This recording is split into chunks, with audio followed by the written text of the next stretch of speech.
سنانے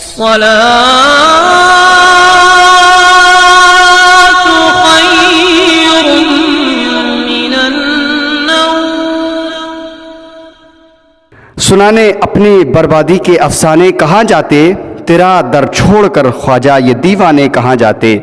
ہمیشہ بھیک ہم نے تو اسی چوکھٹ سے پائی ہے، ہم اپنا دامن امید پھیلانے کہاں جاتے۔ تمہارے سر پہ خواجہ تاج ہے مشکل کشائی کا، ہم اپنی الجھنیں اوروں میں سلجھانے کہاں جاتے۔ جبینوں پر نہ ہوتا نقش گر، جبینوں پر نہ ہوتا نقش گر اس آستانے کا، غلامان معین محشر میں پہنچانے کہاں جاتے۔ غلامان معین محشر میں پہچانے کہاں جاتے۔ درے خواجہ پہ بگڑی قسمتیں بنتی ہیں اے عرشی، ہم اپنی لوح پیشانی بدلوانے کہاں جاتے۔ دوستو بالکل بڑے ہی ادب و احترام کے ساتھ میں یہاں سے شروع کر رہا ہوں، سبحان اللہ۔ اب آگے کیا ہوتا ہے، بیت اللہ شریف کی حاضری غریب نواز حج کرنے کے لیے جاتے ہیں، تو سنیں۔ خواجہ غریب نواز نے پیر کامل کی معیت میں عرصہ دراز گزرا۔ جب آپ کے مجاہدات و ریاضت کی تکمیل ہوئی تو آپ اپنے پیر و کامل کو ساتھ لے کر حج کرنے کے لیے مکہ شریف روانہ ہوئے۔ قربان جاؤں حضرت خواجہ غریب نواز کی قسمت پر کہ خانہ کعبہ کا طواف کر رہے ہیں، آگے آگے پیر کامل ہیں اور پیچھے پیچھے مرید صادق طواف سے فارغ ہو کر آپ کے مرشد پاک نے میزاب رحمت کے نیچے کھڑے ہو کر خواجہ غریب نواز کا دست انور پکڑ کر اللہ تبارک و تعالیٰ کی بارگاہ میں عرض کیا، یا اللہ معین الدین حسن کو اپنی بارگاہ میں قبول فرما لے۔ تو غیب سے آواز آتی ہے، معین الدین دوست ماست اور اقبول کردم برگزیدم۔ معین الدین ہمارا دوست ہے اور ہم نے اس کو قبول فرمایا اور عزت بخشی۔ اب کیا ہوتا ہے، اب سرکار کی بارگاہ مدینہ شریف میں حاضری ہوتی ہے غریب نواز کی۔ حج بیت اللہ کی سعادت حاصل کر لینے کے بعد خواجہ عثمان ہارونی یعنی آپ کے پیر و مرشد اور حضور سیدنا غریب نواز کو ساتھ لیے مدینہ شریف پہنچ گئے۔ حضور سرور کائنات صلی اللہ علیہ وسلم کے روضہ اقدس کی حاضری دی۔ سلطان جوزہاں کی حاضری کا سما احاطہ تحریر سے باہر ہے۔ جب گنبد خضرا کی سنہری جالیوں کے پاس پہنچے تو پیر و مرشد نے فرمایا، اے معین الدین محبوب کبریا علیہ التحیۃ والثناء کی بارگاہ اقدس میں سلام عرض کرو۔ آپ نے بڑے ادب و احترام سے سرکار والا شان حضور رحمت للعالمین صلی اللہ علیہ وسلم کی حضور سلام کا نذرانہ پیش کیا تو روضہ مقدس سے آواز آئی، زندہ نبی علیہ السلام نے فرمایا، وعلیکم السلام یا قطب المشائخ۔ سبحان اللہ سبحان اللہ۔ یعنی غریب نواز نے سلام عرض کیا تو سرکار کی بارگاہ سے قبر انور سے السلام کا جواب آیا، وعلیکم السلام یا قطب المشائخ۔ یہ سن کر پیر و مرشد نے سجدہ شکر ادا کیا اور خواجہ سے فرمایا، اب تو درجہ کمال تک پہنچ گیا ہے۔ اس کے بعد ایک دن دربار رسالت سے حکم ہوا، اے معین الدین تو ہمارے دین کا معین ہے، تمہیں ہندوستان کی ولایت عطا کی جاتی ہے، وہاں کفر و شرک کا اندھیرا چھایا ہوا ہے۔ دوستو میں آپ کو یہ بتا دوں کہ ابھی غریب نواز ہندوستان نہیں پہنچے ہیں، ابھی یہ مدینہ شریف سرکار کی بارگاہ میں یہ بات یہاں سے شروع ہوتی ہے۔ اب آگے کیا ہوتا ہے سنیں انشاءاللہ تعالی۔ اب آپ کے ہندوستان جب آئیں گے تو وہیں سے آپ کی کراماتیں شروع ہو جائیں گی۔ سنیے آپ کے پیر و مرشد کیا کہتے ہیں، تمہیں ہندوستان کی ولایت عطا کی جاتی ہے، وہاں کفر و شرک کا اندھیرا چھایا ہوا ہے، تم وہاں اسلام کی شمع روشن کرو۔ آپ اس بشارت سے بڑے خوش ہوئے مگر حیران تھے کہ مجھے تو اس علاقے کے متعلق کچھ معلوم نہیں ہے۔ اس خیال میں آنکھ لگ گئی۔ حضور اکرم صلی اللہ علیہ وسلم کی زیارت خواب میں ہی نصیب ہوئی اور سرور دو عالم صلی اللہ علیہ وسلم نے آپ کو سارے ہندوستان کی سیر کرا دی۔ سبحان اللہ۔ آپ نے اپنے مرشد کامل سے اجازت حاصل کی اور ہندوستان کی طرف رخ کیا اور راستے میں کئی درویشوں اور مقبولان بارگاہ کی صحبت و معیت میں بیٹھنے کا شرف حاصل ہوا۔ ایک روایت میں ہے کہ راستے میں آپ بغداد شریف میں سیدنا غوث اعظم شہنشاہ بغداد رضی اللہ تعالیٰ عنہ کے پاس 5 ماہ تک رہے۔ اس دوران 57 روز آپ سرکار غوث پاک کے ساتھ ایک ہی حجرے میں مقیم رہے اور آپ سے فیضیاب ہوئے۔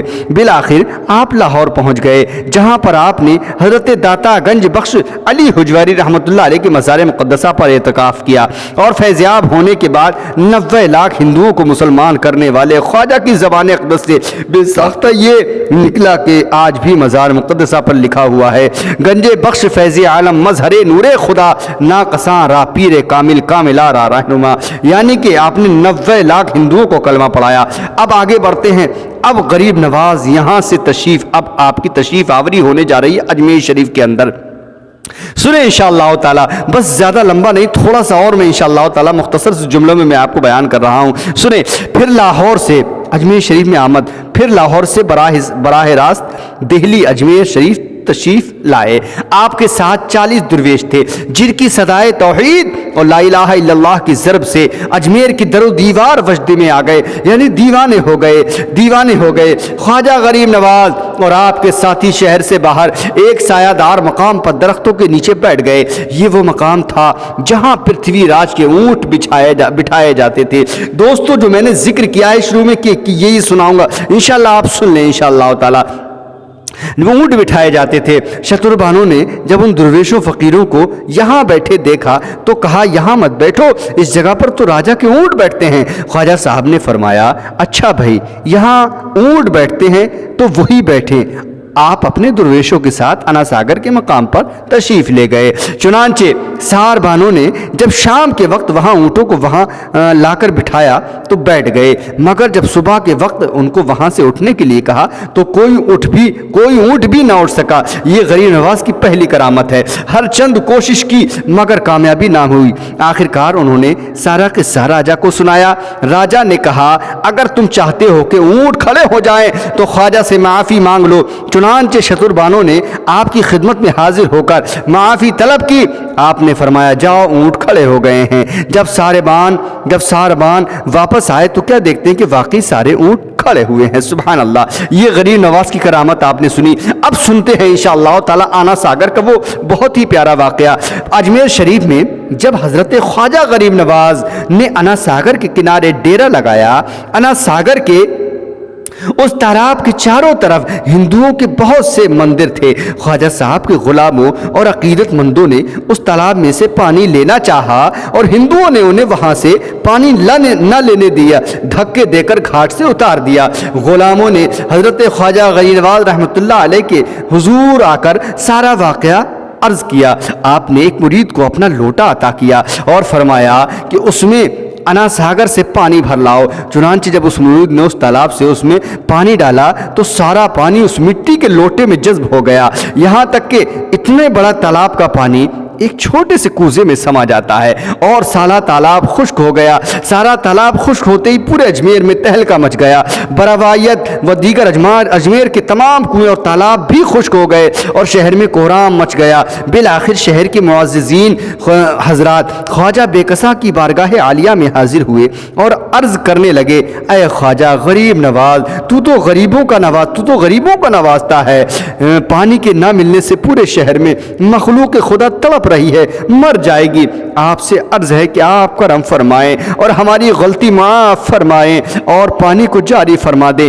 آپ نے فرمایا، پانی ہم جاری کرتے ہیں مگر آج کے بعد ہمارے کسی ساتھی پر کوئی زیادتی نہ کی جائے. پھر آپ نے اپنے مرید سے فرمایا کہ جاؤ، یہ لوٹا لے جاؤ اور اسی تالاب میں پانی ڈال دو. پورے تالاب کے اندر جیسے ہی پانی لوٹے کا ڈالا گیا پورا تالاب ویسے ہی بھر جاتا ہے. سبحان اللہ. یہ تھی غریب نواز کی ایک اور کرامت. اب لاسٹ میں آپ کو بتاتا ہوں جوگی جے پال جو جادوگر تھا نا، کیسے اس نے ظلم اٹھائے. آئیے یہ کرامت اور غریب نواز کی میں سنا کر انشاءاللہ تعالی واقعے کو یہیں پر ختم کروں گا. جوگی جے پال کا اسلام قبول کرنا. خواجہ خواجگان حضرت خواجہ غریب نواز کی تبلیغ سعید کی برکت سے اجمیر شریف میں 400 لا الہ الا اللہ محمد 400 یعنی ہر طرف لا الہ الا اللہ محمد رسول اللہ کی صدائیں بلند ہونے لگیں. کفر کے کھنڈرات اسلام کے گلشن میں تبدیل ہونا شروع ہو گئے کہ کفر و شرک ضلالت کے اندھیروں میں اسلام کی شمع روشن ہونے لگی. پرتھوی راج جو وہاں کا راجہ تھا وہ ان حالات میں بڑا پریشان ہوا کہ اگر یہی عالم رہا تو وہ دن دور نہیں کہ یہاں اس درویش باصفا کا ہی سکہ چلے گا، ہمیں یہاں کون پوچھے گا. راجہ پرتھوی راج نے آپ کے کمالات و تصرفات و کرامات کو بھی سنا تھا مگر اس کی کوتاہ نظر اس تاجدار ولایت کو حقیقت کو نہ سمجھ سکی جس نے خیال کیا یہ درویش جادو کے زور سے لوگوں کو اپنے قریب کیے جا رہا ہے، صنم خانوں سے نکال کر لا الہ الا اللہ محمد رسول اللہ کا درس دے رہا ہے. اس نے فیصلہ کیا کہ اس درویش کو زیر کرنے کا صرف ایک طریقہ ہو سکتا ہے کہ ملک کے نامور جادوگر جےپال جوگی کو بلایا جائے۔ وہ اپنے ساحرانہ کمال سے اس درویش کو زیر کر کے چنانچہ پرتھوی راج نے یعنی اس نے سوچا کہ یعنی کہ جادوگر جو جےپال جو ہے بہت خطرناک جادوگر ہے، اس کو بلایا جائے اور اس درویش سے مطلب اس کی جو ہے جنگ کرائی جائے، مقابلہ کرایا جائے۔ چنانچہ پرتھوی راج نے جےپال جوگی کو اپنے دربار میں بلایا اور خواجہ غریب نواز کی حالت سے اسے آگاہ کیا۔ جےپال جوگی نے جب تمام قصہ سنا تو وہ بہت آگ بگولا ہو گیا، کہنا راجہ صاحب آپ میرے اوپر چھوڑ دو، اس درویش کو، اس فقیر کو میں ایسا سبق سکھاؤں گا کہ وہ مطلب جو ہے وہ بھاگنے پر مجبور ہو جائے گا۔ تو اپنے سینکڑوں شاگردوں کے ساتھ اجمیر شریف پہنچا۔ جےپال جوگی جادوگر اپنے ساحرانہ کمالات پر بڑا نازا تھا، بہت ناز کرتا تھا، بہت گھمنڈ کرتا تھا۔ وہ چند غریب الوطن اور بظاہر بے سر و سامان جو کہ بباطن سلطان جہاں تھے، فقیروں کو اپنی نظر میں کیا سمجھ سکتا تھا؟ وہ اپنے تمام شاگردوں کے ساتھ اپنے ساحرانہ طریقے سے خواجہ غریب نواز کے پاس آیا۔ تمام جادوگر شیروں پر سوار تھے اور ہاتھوں میں آگ اگلنے والے سانپ تھے۔ زمین ان کے دہشت خیز حملے سے لرز رہی تھی۔ ساری فضا میں ایک ہولناک طوفان برپا تھا، یعنی وہ ایسے جادوگری دکھا رہا تھا کہ لوگ دیکھ کر بھی چونک رہے تھے، لیکن غریب نواز تھے۔ سنیے کیا ہوتا ہے۔ حضرت خواجہ معین الدین چشتی حسن سنجری اجمیری شہنشاہ ہندوستان رحمت اللہ علیہ نے جب ان ساحروں کا یہ طوفان بدتمیزی دیکھا تو اپنے اور اپنے رفقا کے گرد ایک دائرہ کھینچ دیا۔ آپ اور آپ کے رفقا ان ساحروں کے شر سے محفوظ و مامون رہے، اور آپ کے بعد آپ نے ان ساحروں سے فرمایا جاؤ درویشوں کو تنگ نہ کرو ورنہ بہت پچھتاؤ گے، اور ہمارے سکون میں خلل نہ ڈالو۔ جادوگروں نے جب یہ سنا اور شرانگیزی میں مصروف ہو گئے۔ آخرکار خواجہ ہندل ولی نے ایک مٹھی خاک کی زمین سے اٹھائی اور ان پر پھینک دی۔ ان کا جادو آنن فانن ختم ہو گیا، نہ کوئی شیر رہا اور نہ سانپ۔ جادوگر حیرت زدہ ہو گئے، انہیں معلوم تھا کہ جادو اور ہے اور کرامت اور ہے، یہ وہ اللہ کے ولی ہیں۔ اولیاء راہ قدرت ازالہ، تیر جستہ باز گردے اندز راہ۔ آگے کیا ہوتا ہے سنیں۔ جادوگر خواجہ غریب نواز کے سامنے بے بس ہو کر رہ گئے اور آخرکار جےپال جوگی نے اپنا ساحرانہ کمال سے ہوا میں اڑنا شروع کر دیا، یعنی ہواؤں کی فضاؤں میں اڑنے لگا۔ خواجہ غریب نواز نے اپنی پہننے والی چپل کھڑاؤں یعنی پیر میں پہننے والی لکڑی کی چپل کو حکم دیا، اس کے پیچھے کہا اے کھڑاؤں میری پہننے والی چپل، میرے پاؤں کی چپل، یہ جادوگر زمین سے آسمان میں اڑ رہا ہے، تو یہاں کیا کر رہی ہے؟ اس کے پیچھے آپ نے اپنی کھڑاؤں کو پھینک دیا جو اوپر جاتے ہی جادوگر جےپال کے سر پر برسنا شروع ہو گئی۔ جےپال نیچے آنے پر مجبور ہو گیا اور نیچے اترتے ہی دل کی دنیا بدل گئی۔ خواجہ غریب نواز کی قدم بوسی کی اور اپنی غلطی کی معذرت طلب کی، اور پھر غریب نواز نے اسے گلے لگا لیا۔ جوگی جےپال کو مشرف با اسلام کیا، کلمہ پڑھا دیا۔ جوگی جےپال نے کلمہ پڑھ لیا اور آپ نے اس کی عمر جاویدانی کی دعا فرمائی اور آپ کے اپنے ہاتھوں پر اس کو بیعت کیا، یعنی اپنا مرید بنایا، اور اس کا نام آپ نے عبداللہ بیابانی رکھا۔ آپ کے دستے حق پرست پر بیعت ہو کر حلقہ ارادت میں داخل ہو گیا، پھر ساتھ ہی اس کے سینکڑوں شاگرد دولت اسلام سے مالا مال ہوئے۔ حضرت میاں محمد رحمت اللہ تعالی علیہ فرماتے ہیں، مرد ملے تے درد نہ چھوڑے، اوگن دے گند کرداں، گام کامل مرد محمد بخشا، لال بناندے پتھر داں۔ دوستو بس یہیں پر میں اس واقعے کو ختم کرتا ہوں، لیکن بس اتنا ضرور کہوں گا اس واقعے کو شیئر ضرور کرنا دل کی گہرائیوں کے ساتھ، کیونکہ مجھے بہت اچھا لگا، میں نے آپ لوگوں کے لیے ریکارڈ کیا۔ انشاءاللہ ملوں گا اگلے واقعے میں، تب تک کے لیے اللہ حافظ، دعائے خیر میں یاد فرمائیں۔ السلام علیکم ورحمۃ اللہ وبرکاتہ۔